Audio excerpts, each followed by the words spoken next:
Isa na namang aralin ang ating tatalakayin sa sandaling ito. Ayon sa mga eksperto sa panahon natin ngayon, ang isa daw sa mabisang pagtuturo ay sa pamamagitan ng mga kwento. At ngayon, muli na naman nating makikita kung paano gumagamit si Jesus ng mga kwento na tinawag ding mga talinghaga upang ituro ang malalim na katotohanan espiritual. Sa patuloy nating pag-aaral, dinala tayo nito sa Ebanghelyo ni Mateo. Marami pa pong mga bagay ang nais ituro sa atin ng Diyos. Kaya samahan natin muli ang ating tagapagturo na si Pastor Nick Woodward sa Saling Tagalog na ihahatid sa atin ni Pastor John Holly.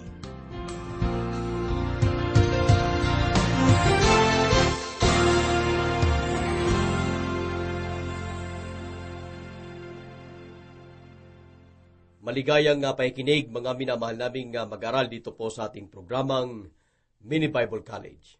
Sinasabi po sa banal na kasulatan ng ganito. Basahin ko po at pakinggan ninyo. Nang sandaling iyon, sinabi ni Jesus, O Ama Panginoon ng langit at ng lupa, pinasasalamatan kita sapagkat ikinubli mo ang mga bagay na ito sa mga pantas at matatalino. Ngunit inihayag mo ang mga ito sa mga sanggol. Gayon nga, Ama, sapagkat ito ang nakalulugod sa iyong paningin. Ibinigay na sa akin ng Ama ang lahat ng mga bagay. Walang sino mang lubos na nakakakilala sa anak kundi ang Ama.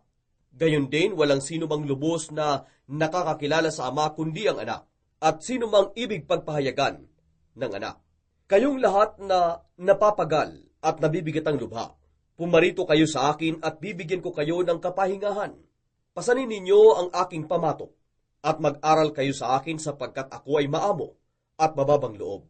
At masusumpungan ninyo ang kapahingahan ng iyong mga kaluluwa. Ito ay sapagkat madaling dalhin ang aking pamatok at magaan ang aking pasan. Mga giliw kong taga-subaybayan po ay sa Mateo, kabanatang 11, talatang 25 hanggang sa 30. Sa atin pong pagsisimula, isa po sa mga resulta nitong tinatawag nating unang pagsasama-sama ng mga mananampalataya ay ang pagtugon ng 12 apostol. Napag-aralan po natin na ang mga apostol ay inatasan upang maging kasagutan at bahagi ng solusyon ng Panginoong Jesucristo. Ngayon, binabala ko na siyasatin ang kabuuan ng Ebanghelyo na Mateo, Marcos at Lucas. Habang sinisiyasat ko ang mga Ebanghelyong ito, nais kong pagtuunan ng pansin ang bawat mahalagang kaganapan. Tulad po ng pakikipag-usap ni Jesus, ang kanyang mga himala at mga turo niya. Nais ko pang pag-aralan mga kaganapan ito sapagkat sila po ay naisulat ng magkakasunod sa unang 3 ebanghelyo. Nais kong itala ang mga ito ng minsanan. Meron po pagkakataon na mas gusto ko ang bersyon ni Lucas kaysa sa bersyon ni Marcos. Ngunit minsanan ko lamang itala ang mga salitang ito. Nang matapos ko ang pagsisiyasat sa mahalagang pangyayari dito po sa aklat ni Mateo, ang susunod ko namang sisiyasatin ay ang mahalagang kaganapan dito po sa aklat ni Lucas na hindi nakasulat sa Mateo. Sa aking panimula, nabanggit ko na lahat ng makikita sa Mateo at Lucas ay nasa Marcos. At nang matapos ko ang pagsisiyasat sa Mateo at Lucas, nakita kong 99% mga sangkap ay matatagpuan sa Marcos. Gayunpaman, hindi ko uulitin ang aking mga komento sa mga mahalagang karanasang ito sa pamamagitan po ng pagsisiyasat sa Ebanghelyo ni Marcos. Sa nakaraan po nating pag-aaral, siniyasat po natin ang unang 10 kabanata nitong Ebanghelyo ni Mateo. Sa 11 kabanata ng Mateo, natuklasan po natin ang isang mahalagang kasulatan.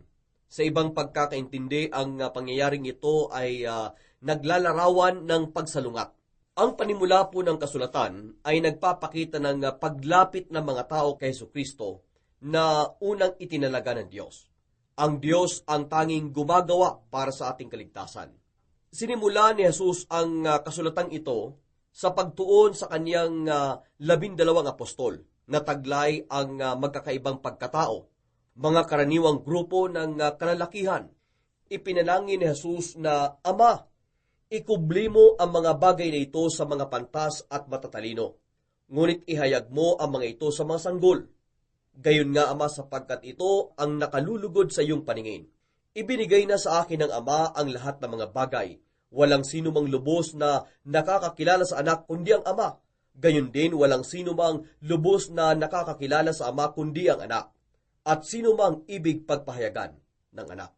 Mga kaibigan, ang lahat po ng ito ay nagpapakita ng mga naligtas na lumapit kay Kristo, ay inihayagdan ng Diyos at ginawa ukol sa Diyos. At makikita po natin na ang Diyos lamang ang makakapagligtas sa atin. At kapag hindi niya pinadama ang pag-ibig niya sa atin, nagpapakita po ito na hindi tayo lumalapit sa Kanya. Magpatuloy po tayo. Nang dumako si Jesus sa kalagitnaan ng banal na kasulatan, ay ibinigay niya ang dakilang paanyaya na nagsasabing sino bang may nais ay maaaring lumapit. Habang minumuni-muni natin ang hulihan ng pangaral nito sa bundok, makikita po natin na dakila ang paanyayang ito ni Jesus.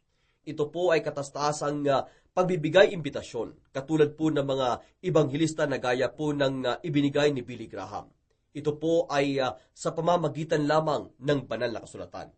Marami pong ibinigay na paanyaya sa Jesus. Sa umpisa, nagpapakita po ito na tanging ang mga tinawag ang siyang makakalapit. At sumunod ay ibinigay niya ang imbitasyong ito para po sa lahat. Sinasabing, kayong lahat na napapagal at nabibigatang lubha, pumarito kayo sa akin at bibigyan ko kayo ng kapahingahan. Pasanin ninyo ang aking pamatok at mag-aral kayo sa akin, sapagkat ako ay maamo at mababang loob, at masusumpungan ninyo ang kapahingahan ng inyong kaluluwa. Ito ay sapagkat madaling dalhin ang aking pamatok at magaan ang aking pasan. Ulitin ko po, yan po ay sa Mateo, Kabanata 11, talatang 29 hanggang sa 30. Mga kaibigan, pagmasdan po natin kung kanino niya ibinibigay ang paanyayang ito. Sinasabi po na kayong lahat na napapagal at nabibigatang lubha, pumarito kayo sa akin. Minsan bilang isang pastor, mararamdaman mo na nakikisama ka sa mga taong may dinadalang problema. Makikita din po natin ang ibang mga pastor na ginagamit nila ang kanilang panahon upang magbigay ng payo sa mga tao. Isang araw po ay tinanong ko sa aking sarili kung bakit ang ibang mga taong pumupunta sa simbahan ay may mga problema. Mula po sa kabanatang ito, natuklasan ko ang pinakamagandang kasagutan sa aking katanungan, na ang mga taong pumupunta sa simbahan ay may daladalang problema at hawak-hawak sa kanilang kamay ang pangakong sinabi ni Jesus na pumarito kayo sa akin, kayong lahat na nabibigatang lubha at napapagal at bibigyan ko kayo ng kapahingahan. Pumarito kayo sa akin. Kung nakakaranas kayo ng maraming problema, ang panyaya na ibinigay ni Jesus dito po ay nakatuon para sa inyo. Kaibigan, espesyal ang panyaya na ibinigay sa iyo ng Panginoon. Sa tuwing mabigat ang inyong nararamdaman, isipin lang po ninyo ang paanyayang ito ni Jesus.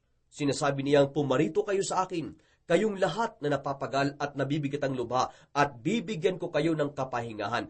At ganito ko kayo bibigyan ng kapahingahan, pumarito kayo sa akin at pasanin ninyo ang aking pamatok at mag-aral kayo sa akin. At matutuklasan pa ninyo ang ibang mga bagay. Matutuklasan ninyo na ako ay may maamo at mababang loob at malalaman ninyo na ang aking pamatok na inyong papasanin ay magpapagaan ng inyong mga bigatin at makapagbibigay ginhawa sa inyong buhay. Mga giliw kong kaibigan naming tagapakinig, ang susi upang maunawaan ang magandang imbitasyon ni Jesus ay ang pag-intindi kung ano ang ibig sabihin ng pamatok kay Jesus at sa mga taong nakarinig ng kanyang imbitasyon. Maalala ba ninyo nang binasa natin ang pangangaral doon sa bundok ng Olibo na binanggit kong ang pagiging maamo ay isang disiplina o pagiging mabait? Kapag ang isang kabayo ay sinimulang turuan at tumugon sa nakasakay sa kanya, ang kabayong iyon ay hindi mahina sapagkat nagpapakita ito ng pagsunod ng kabayo. Ito po ang ibig sabihin ng pagiging maamo.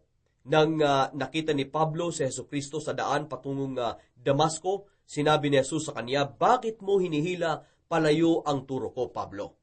Ito ba ay mahirap para sa iyo?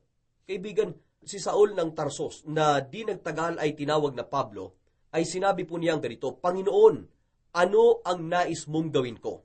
Ito po ang panahon kung saan tinanggap ni Saulo ng Tarsos ang turo at siya'y naging maamo. Sa atin pong patuloy na pag-aaral sa mensaheng ito, sinabi po ni Jesus na sapagkat ako ay maamo. Sa panahon po natin ngayon, walang sino man ang maamo na katulad po ni Jesus. Nabanggit po sa atin sa Lumang Tipan na si Moses ang pinakamaamong tao na nabuhay. Ngunit si Jesus ay higit pa sa isang tao. Siya ay perpektong tao at bilang isang perpektong tao, si Jesus ay perpektong maamo. Nang sinabi po niya na siya ay maamo, ibig niyang sabihin ay ginagawa ko ang mga bagay na nakakalugod sa Ama. Tinanggap po ni Jesus ang pamatok ng Ama. Palaging sinusunod ni Jesus ang kalooban ng Ama. Sa pag-uusap po doon sa tinatawag nating itaas na silid, sinabi po sa atin ni Jesus na ibabahagi niya ang bawat salitang nanggagaling sa Ama. Nagpapakita po ito na lagi niyang ginagawa ang kalooban ng Ama. Ito po ang nais niyang ipahiwatid sa sinabi niyang, Pumarito kayo at mag-aral kayo sa akin, pagkat ako ay maamo at dalhin ninyo ang pamatok na tinanggap ko. Pasanin ninyo ito at matutuklasan ninyo na pinapagaan ito ang inyong bigatin at nagbibigay ginhawa sa inyong buhay. Madalas po nating iniisip na ang pamatok ay isang pasanin, ngunit hindi ito nagbibigay ng kabigatan. Ang pamatok ay isang paraan upang makapagdudulot sa atin na kumilos tayo sa ating nararamdaman. Isipin po ninyo ang isang karwahe ng baka. Karaniwan pa rin itong ginagamit sa ibang bansa ng ibang panig ng mundo. Ang karwahe ay ginawa upang makayanang kumilos ang isang baka na dalhin ang mga mabibigat na bagay. Alam po natin na ang baka ay may taglay na lakas upang igalaw ang mga mabibigat na bagay na iyon. Ngunit ang tanong ay ganito, paano niya ito pagagalawin?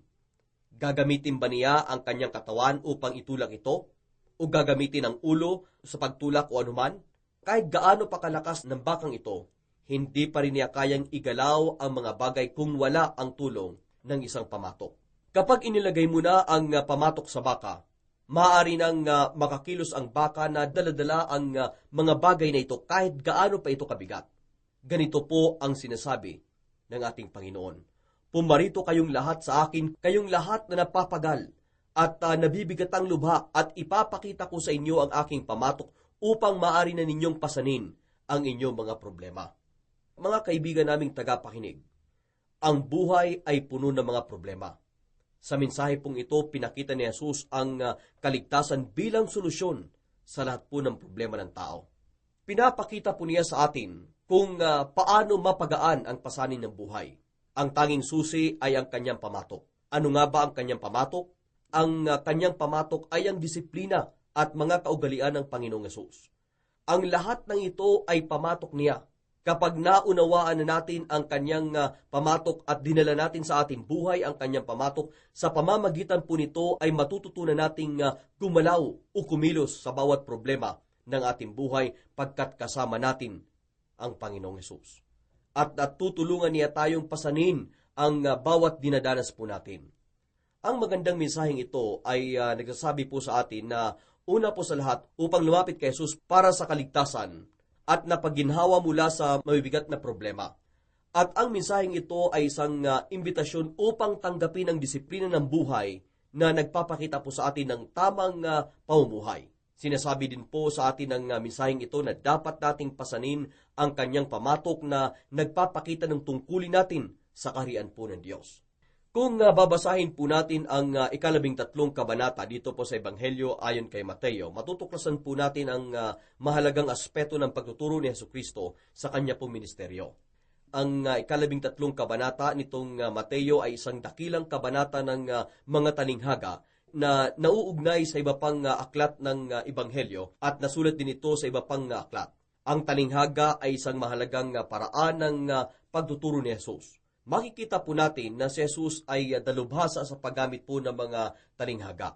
Ang salitang talinghaga sa Griego ay parabulo Ang ibig pong sabihin ng para ay magkaugnay at ang bulo naman ay upang ituro ang nais mong ituro. Maaari kang gumamit ng kwento at ibahagi ang kwentong iyon na nag-uugnay sa katotohanan na iyong nais ituro. Ang kwento po na ibabahagi mo ay magkaugnay sa katotohanan ng ituturo mo sa iyong mga estudyante upang maunawaan nila ang nais mong ibahagi sa kanila. Ganito po ang paraan ng pagtuturo ni Jesus. Siya po ay gumamit ng maraming talinghaga. Atin din pong nakita na sa panahon po ng kanyang pagministeryo, ay lagi siyang gumagamit ng mga talinghaga sa kanyang pagtuturo. May magandang dahilan kung bakit niya ito ginagawa. Nais ni Jesus na ibigay ang buong katapatan ng mga tao sa kanya.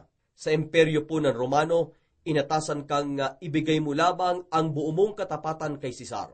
Kung hihingin sa iyo ang katapatan mo, dapat kay Cesar lamang. At kung hindi, ikaw ay papatayin dahil sa pagsuway kay Cesar. Minsan sa bawat taon, inuutusan ang mga mamamayan po ng Roma na magsindi ng mga insenso at sasabihin nilang si Cesar ang Panginoon. Mga kaibigan, nauunawaan ba natin kung bakit tinuturo sa atin ni Jesus ang katotohanan na nais niyang sa kanya natin ibigay ang ating katapatan? Sa pamamagitan po ng mga kwentong ito, subukan po nating isipin ang mga sundalong Romano na nakatayo doon sa templo. Dala ang kanilang mga sibat at espada. Naririnig ng mga sundalong ito ang mga kwento ni Jesus. Iniisip nilang isa siyang manlalakbay na guro na mula sa Nazaret. Si Jesus po ay nagbahagi ng isang talinghaga, isang kwento tungkol sa isang lalaki na nakatuklas ng kayamanan na nakatago po sa bukirin. At dahil sa tuwa, binenta niya ang lahat niyang pag-aari at binili ang buong bukirin upang makasiguro siyang makukuha ang kayamanan iyon. At binahagi ni Jesus ang isa pang kwento tungkol po sa isang lalaki na dalubhasa sa mga perlas. Buong buhay niya ay naghahanap siya ng perpektong perlas. Isang araw natagpuan niya ang perpektong perlas at dahil po sa tuwa, bininta niya ang lahat niyang pag-aari upang mabili niya ang perlas na iyon. Ang tanong po, ano ang nais ipahiwatig ni Jesus sa mga talinghagang iyon? Ang kayamanan na nakatago sa bukirin at ang perlas na mataas ang halaga. Tinuturo po ni Jesus na siya ay hari na naghahanap ng mga tao na masayang ipalit ang lahat upang maging bahagi lamang ng kanyang kaharian sa langit. Noong ako po ay bata pa, may daanan ako sa pagdadala ng mga dyaryo. Pinapadala ko muna ang mga ito bago ako pumasok sa paaralan. Tuwing madaling araw at pagdating ko sa bahay, inihahatid ko muna ang mga ito bago ako pumasok sa paaralan tuwing madaling araw. At pagdating ko po sa bahay namin, napakatindi po ng pagod ko, giniginaw at nagugutom at pinaghahanda ako ng nanay ko ng mainit na almusal. Lagi akong tinatabihan ng nanay ko habang nagbabasa ng kanyang Biblia at binabahagi ang mga kasulatang ito. Naalala ko ang panahon na sinabi niya sa akin, kung si Jesus ay mahalaga sa iyo, sa gayon, si Jesus ay ang lahat-lahat para sa iyo. Pagkat kung na kay Jesus na ang lahat, ay hindi lamang siya pangkaraniwan para sa iyo. Hindi ko po maalala kung ilang beses na niya itong sinabi sa akin. Hindi ako nanampalataya hanggang sa ako ay 18 taong gulang na. Alam ko na kung ako ay naging mananampalataya, kung si Jesus ay naging karaniwan lang sa akin, ngayon siya ay naging lahat-lahat sa akin, dahil kung hindi siya naging buo para sa akin, ay hindi siya naging karaniwan para sa akin. Mga kaibigan, ito po ang nais ipahiwatid ng talinghaga, ang kaharian ng Diyos o karanasan ng isang mananampalataya sa pamamagitan po ni Jesucristo. Ang kaligtasan ay may tutulad sa kayamanan na natagpuan ng isang lalaki sa bukirin, sapagkat nais niyang makasiguro na makukuha niya ang buong kayamanan, hindi dahil ito ay isang tungkulin, ngunit dahil sa kasiyahan. Binenta niya ang lahat ng pag-aari niya at binili ang bukirin na iyon upang makasigurong makukuha niya ang kayamanan. Ang talinghaga naman tungkol sa perlas ay nagtuturo ng parehong bagay. Nais ni Jesus na ibigay sa kanya ang buong katapatan nang binahagi niya ang mga talinghagang iyon. Binahagi ni Jesus ang mga talinghagang ito dahil Alam niyang ipapakita ng banal na Espiritu sa kanyang mga alagad kung ano ang ibig niya sabihin. Ngunit ang mga taong iyon, tulad po ng mga sundalong Romano na nakatayo roon, ay hindi maunawaan kung ano ang sinasabi ng Panginoong Hesukristo. Nais ko pong isipin ninyo ang tungkol dito. Si Jesus ba ang lahat sa iyong buhay? Naniniwala ako na ang mga talinghagang ito ay itinuturo tulad ng natutunan ko mula sa isang ina. Kung si Jesus ay karaniwan sa inyo, kung ganon, siya ay magiging lahat sa buhay ninyo. Dahil upang maging ganap si Jesus sa buhay ninyo, dapat makilala muna ninyo siya sa inyong buhay. Lubos ang paniniwala ko na ang pagiging isang alagad ni Hesukristo ay hindi magiging mahalaga sa inyo hanggat hindi siya ang una sa buhay ninyo. Mahalagang isipin po natin ito, mga kaibigan. Kung nais nating maging lubos ang paghahari ni Jesus sa buhay po natin, dapat siya ang Diyos na uunahin natin sa atin pong sarili. Kung ating babasahin ang 13 kabanata nitong Mateo, doon ay mababasa po natin ang dakilang kabanata ng mga talinghaga dito po sa Biblia. Ang unang talinghaga sa kabanatang ito ay ang talinghaga ng isang manghahasik. Marami na po ang nakakaalam nito. Ang talinghagang ito ay tungkol sa isang magsasaka na kinalat ang mga binhi. Sa panahong iyon, may isang magsasaka na lumakad na may dalang sako na naglalaman ng mga binhi. Kinuha ng magsasakang ito ang mga binhi mula sa sako at kanya itong kinalat. Ayon kay Jesus, sinabi po niyang isang magsasaka ang nagasik na mga binhi sa kanyang bukirin. At ang mga binhi ay nahulog sa 4 na magkakaibang uri ng lupa. Ang ilan ay nahulog sa matigas na lupa kung saan naglalakad ang mga tao. Ang binhing iyon ay nanatili lamang sa ibabaw ng lupa. Hindi ito tumago sa lupa at nakita ito ng mga ibon at kinain. Ang ilang mga binhi ng magsasaka ay nahulog sa maluwang na lupa at nag-umpisang tumubo ang ugat ng binhi, ngunit sa ilalim ng lupang iyon ay batuhan. Kaya ang ugat ng mga binhi ay tatama sa bato at hindi mananatili roon. Nang sumikat ang araw, ang binhi ay bahagyang nasunog at hindi nakapagdulot ng anumang bunga. Ilang mga binhi naman ang nahulog sa magandang lupa. Ito ay malalim na nadadaanan ng tubig. At ang ugat ng binhi ay nag-umpisang tumubo, ngunit nang ang halamang ito ay nagsimulang lumaki, ay nagkaroon ng mga damo at pinigilan ng mga damong ito ang paglaki ng mga halaman at hindi nakapagdulot ng anumang bunga. Ngunit ang ilang mga binhi ng magsasaka ay nahulog sa mabuting lupa at walang makikitang anumang problema sa lupang ito. At lumaki ang halaman at nakapamunga, ang ilan ay 30, ang ilan naman ay 60 at ang iba ay humigit sa 100 beses. Mga giliw kong tagapakinig, yun po ay ating mababasa sa Mateo kabanatang 13, mga talatang 1 hanggang sa 8. Matapos pong ibahagi ni Jesus ang talinghagang ito, sinabi po sa kanya ng mga disipulo, ano po ang ibig sabihin nito? Kaya ipiniliwanag ni Jesus kung ano ang ibig sabihin ng talinghagang ito para sa kanila. Sinasabi po na ang binhi ay ang salita ng Diyos. Sinabi ni Jesus na sa tuwing ang salita ng Diyos ay naibabahagi, ang mga tao ay tumutugon sa salita sa 4 na paraan.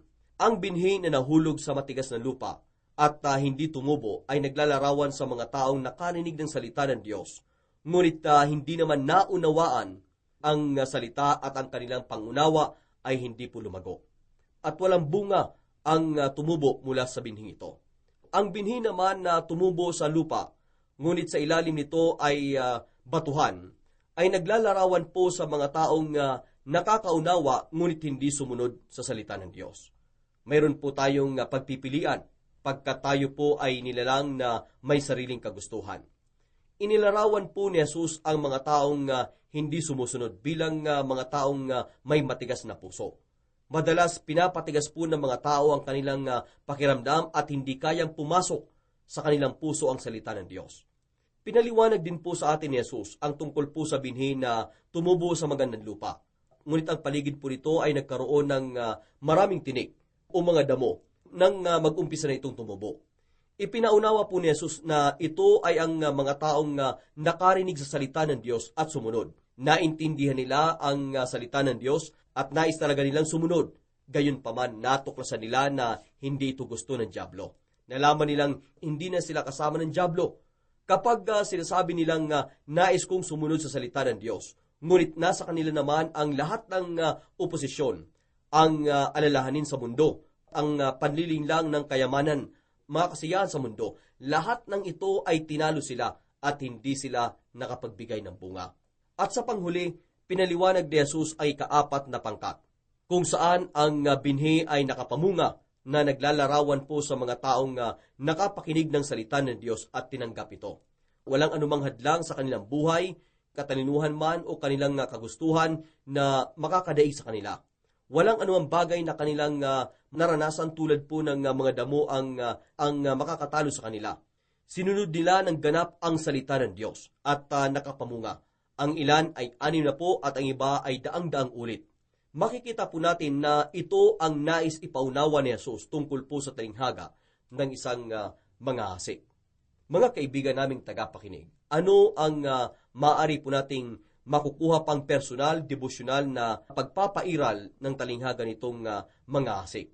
Sa una pong pagkakataon na binasa po natin ang talinghagang ito, ito po ay tinawag na talinghaga ng manghahasik. Sa patuloy po nating pag-aaral dito, iisipin mong hindi ito talinghaga ng manghahasik, pagkat ang dapat na tawag dito ay talinghaga ng mga binhi.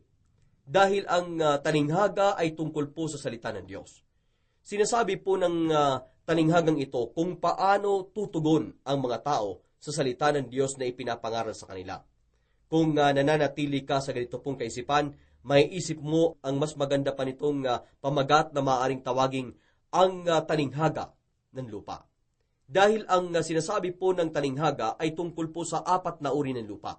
At maaari mo ding sabihin na ito ay talinghaga tungkol sa 4 na lalaki sa upuan. Ang tanong po ay alin ka dito? Dahil ito po ay tungkol sa 4 na uri ng tao at kung paano sila tumutugon sa salita ng Diyos. Sa ating pong pagpapatuloy, sa tuwing ang isang pastor ay nagbabahagi ng salita ng Diyos, ang 4 na uri ng taong ito ay nagpapakita po sa 4 na tao sa upuan. Ang tanong ay alin ka rito? Sasabihin po ng ibang pastor na naririto sila ngayon. At sasabihin ko kung sino-sino sila. Ang tanong po ay nakikita ba ninyo ang natutulog na iyon? Ang pangunawa niya ay hindi pa lubos na naitanim. Iyan po ang unang uri. At maaari niyang ituro ang 3 pang uri po ng tao. Maaari niyang sabihin, ngayon nauunawaan ng taong ito ang salita ng Diyos. Ngunit hindi siya kumikilos o kaya ay gumagawa ng paraan para dito. At narito naman ang isang uri po ng tao na nakakaintindi sa salita at ginagawa ang kanyang tungkulin, ngunit siya ay nagagapi sa panahon ng pagsubok. Kung hindi siya mapapayaman ng dyablo at hindi malilinlang ng kanyang mga paraan, at kapag ipapadama sa kanya na hindi siya mayaman at siya ay nadaig, nagpapakita ito na nagpalinlang siya sa dyablo. Maaari siyang yayaman dahil sa tulong ng kasamaan, dahil gagawin lahat ng kaaway ang anuman upang tayo ay madaig. Mga kaibigan, sa tuwing ang salita ng Diyos na ipapangaral, ganito man kadalas, binabanggit po ng pastor na ang taong ito ay kabilang sa 4 na uri. Sa tuwing pinapakinggan ng taong ito ang salita ng Diyos, ay kanya itong nauunawaan at sa kapangyarihan po ng banal na Espiritu, siya ay lumalabas at sumusunod sa salita ng Diyos at namumunga.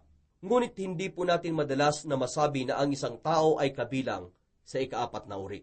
Ito din po ang isang dahilan kung bakit masayang magturo ng salita ng Diyos. Sa pamamagitan po ng pagpapairal nito, sa tingin ko sinasabi po sa atin ng talinghagang ito na unawaing mabuti ang salita ng Diyos na iyong mapapakinggan. At ito po ang hamon mula po sa talinghagang ito, na unawaing mabuti ang bawat mapapakinggan po natin. Sa bawat oras na binabasa po natin ang banal na kasulatan, alalahanin po natin ang bagay na ito, na may 4 na paraan upang tumugon sa banal na kasulatan, at isa lamang sa mga ito ang makapagbibigay ng bunga. Paano mo tutugunan ang salita ng Diyos? Kapag ikaw ay nagtuturo ng salita ng Diyos na alam kong ginagawa ng ilan sa inyo, isipin po ninyo sa tuwing binabahagi ninyo ang salita ng Diyos.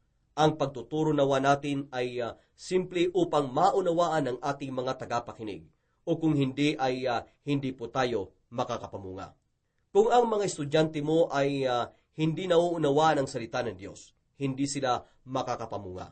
Kapag tinuturo natin ang banal na kasulatan, hindi mo lang ito gagawing simple, dapat samahan din natin ito ng mabuting pagpapasya. Dapat din nating ipakita sa ating mga mag-aaral ang ating mga tinuturo sa pamamagitan po ng ating sariling pamumuhay. Palaging hamunin ang iyong estudyante na sumunod at ipamuhay ang salita ng Diyos na iyong pinapangaral. Palagi mo ding itanong sa iyong sarili na ano ang layunin ko sa pagtuturo ko sa kanila ng salita ng Diyos. Ano ang nais kong matutunan ng aking mga mag-aaral? Ano ang nais kong makita na gawin ng aking mga mag-aaral bilang resulta ng aking tinuturo? Marapat po na laging kasama sa atin ang ganito pong layunin sa ating puso habang tayo po ay nagtuturo ng salita ng Diyos. Sa ating pong patuloy pang pag-aaral, ayon po sa talinghagang ito, walang mangyayari hanggat ang salita ng Diyos ay nauunawaan at naipapamuhay. Kung naiintindihan po natin na upang magtagumpay ang isang tao laban sa mga hadlang sa buhay, kailangan po muna nilang maunawaan ang salita ng Diyos at magkaroon ng pagnanais na sumunod sa banal na kasulatan. At doon mo lamang matutuklasan ang pag-asa mo sa Diyos. Dapat maunawaan po ng bawat guro ang mga bagay na ito. Hindi ko makakaya, ngunit kaya niya. At siya ay nasa akin, ang Panginoon. Dahil siya ay nasa atin sa tuwing binabahagi natin ang salita ng Diyos, umaasa po tayong makakakita po tayo ng bunga. Na ang ilan ay 30, ang ilan ay 60, at ang iba pa ay 100 ulit. Ayon po sa ika-6 na kabanata dito po sa Aklat Mga Gawa, ang mga apostol ay gumawa ng mahalagang desisyon nang ang simbahan ay nag-umpisang lumago.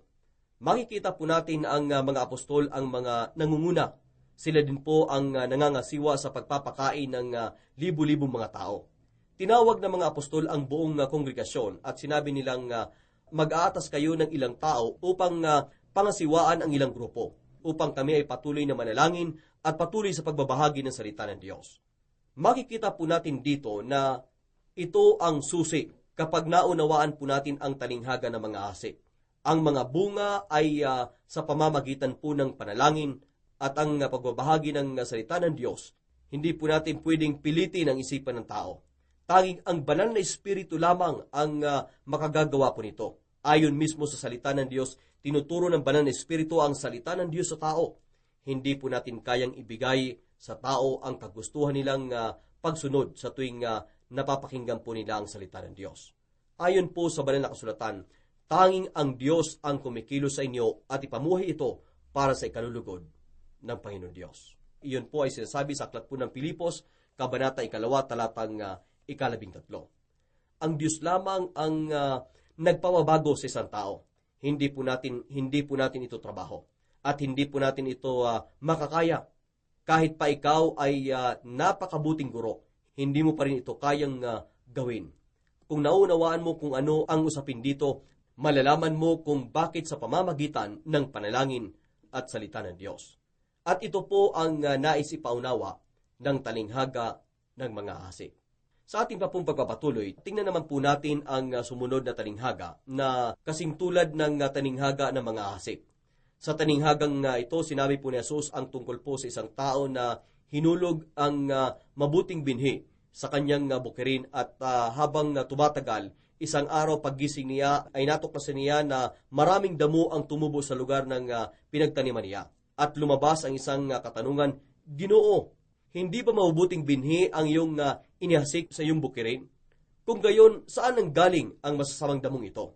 Yun po ay naitala sa Mateo, Kabanatang 13, talatang 27. Ang mga tinawag ni Jesus na damo, na kamukha ng mga trigo, ay damo at hindi po trigo. Ang mga ito ay damo na mukhang trigo.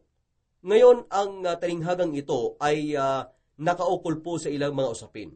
Habang nagpapatuloy po ang talinghaga, ang mga tao ay lumapit sa taong nagasik ng mabuting binhi sa kanyang bukid at sinabing, hindi po namin alam kung saan nanggaling ang mga masasamang damong ito. Ngunit nais mo bang tanggalin namin ang mga damong ito? Sinabi po ng magsasaka, huwag dahil hindi ninyo mapapansin ang kaibahan ng trigo at mga damo. Hayaan natin silang sabay na tumubo at hayaang dumating ang anihan. Sa panahon ng anihan, ang mga damo ay maihihiwalay mula sa trigo. Mga giliw naming tagapakinig, nang ipiniliwanag po ni Jesus ang talinghagang ito, mauunawaan po ninyo ang kaibahan nito at ang talinghaga ng mga asik. Sa talinghagang ito, ang binhi ay hindi ang salita ng Diyos. Ang binhi na nabanggit dito ay ang mga anak ng kaharian. At ang mga damo ay ang mga anak ng demonyo. At hindi po natin masasabi ang kaibahan dahil halos magkakatulad sila. Ang talinghagang ito ay mahalaga dahil nakatun ito sa problema na nagaganap sa pagitan po ng mga matatalinong tao at mga mag-aaral ng Biblia. Saan nagmula ang demonyo? Saan nanggaling ang mga damo? Hindi ba mabuting binhi ang iyong inihasik? Sa madali pong salita, saan nanggaling ang dyablo? Makikita po natin sa talinghagang ito na sinasabi po sa atin ni Jesus ang kasagutan, na ginawa ito ng kaaway habang ang tao ay nagpapahinga. Ang dyablo po ay may katangiang labag sa Diyos. Tinawag ng banal na espiritu ang kaaway nito sa pangalang Satanas o dyablo. Nakasulat din po dito ang kapahayagan ng tao. Nagsasabing, habang ang tao ay natutulog. Ayon po kay Demon Burke noong 17th century, sinasabi po noong 1700s, sinabi po niya ang ganito, ang tanging bagay upang ang demonyo ay magtagumpay ay sa tuwing ang tao ay nagpapabaya.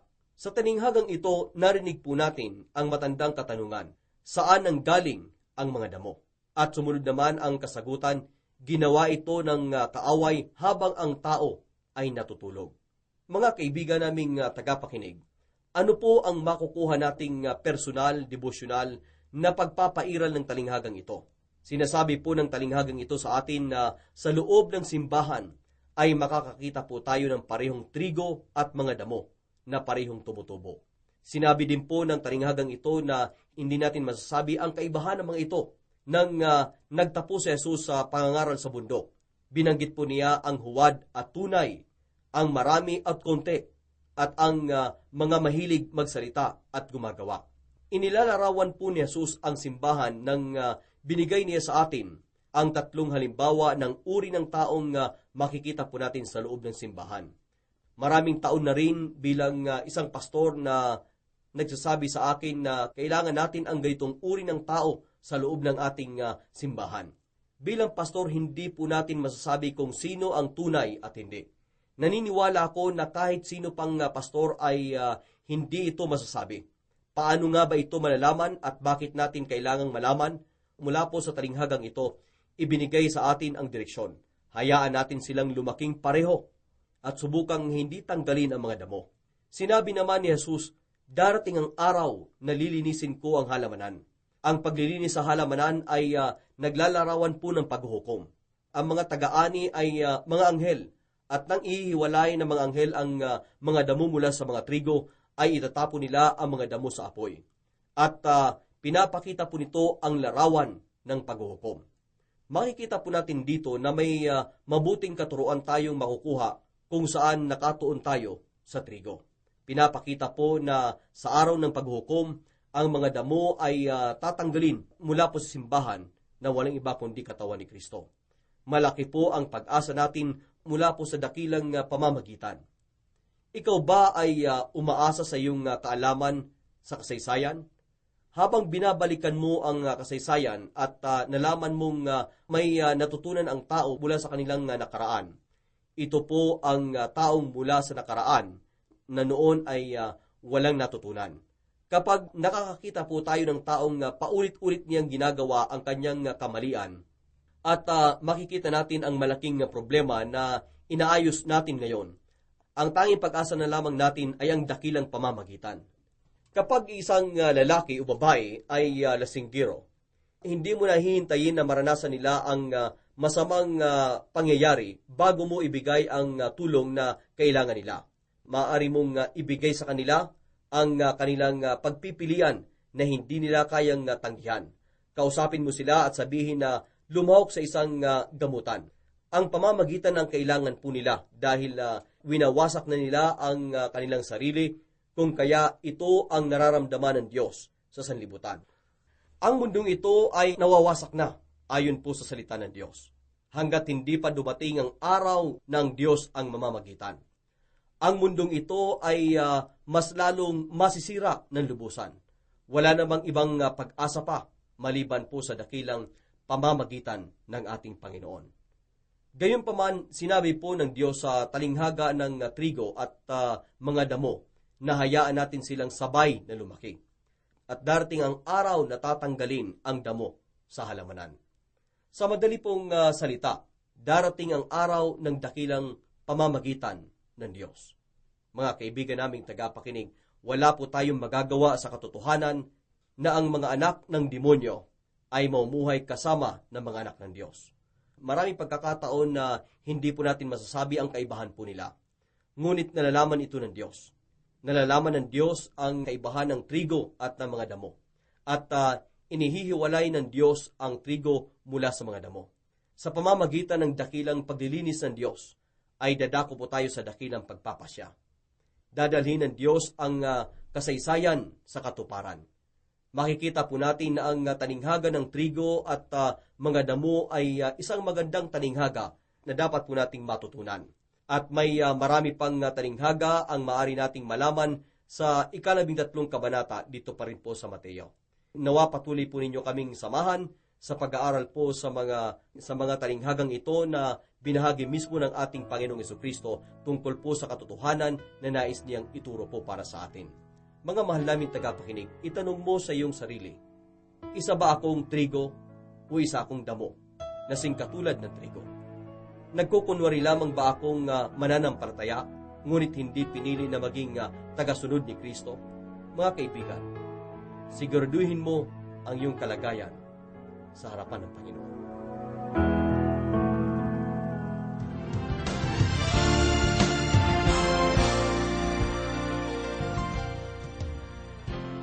Tunay nga na ito ang pinakamahalagang katanungan. Ikaw ba ay trigo o damo? At dapat siguraduhin natin ito ngayon sapagkat wala ni isa sa atin ang nakakaalam sa maaaring mangyari sa hinaharap. Mahal naming kaibigan, kumusta na ang hardin ng iyong puso? Mahalaga ba si Jesucristo sa buhay mo? Kung gayon, si Jesus ang lahat sa buhay mo. Huwag po tayo magkaroon ng matigas na puso katulad ng nadaraanan kung saan ang salita ng Diyos ay hindi tutubo. At ngayon na napakinggan mo ang salita ng Diyos, mangako tayo na sumunod at hindi maitulad sa mga binhi na nahulog sa mabatong lupa. Dalangin namin na ang bawat alalahanin at problema sa buhay ninyo ay hindi makahadlang sa paglago ng inyong espiritual na buhay. Dalangin din namin na ang binhi ng salita ng Diyos ay tutubo at mamunga sa inyong buhay. 30 man o 60 o 100 ulit pa. Nawa ang Panginoon ng anihan ang magpala sa inyo at maging mabunga kayo para sa karangalan at kalwalhatian ng Diyos.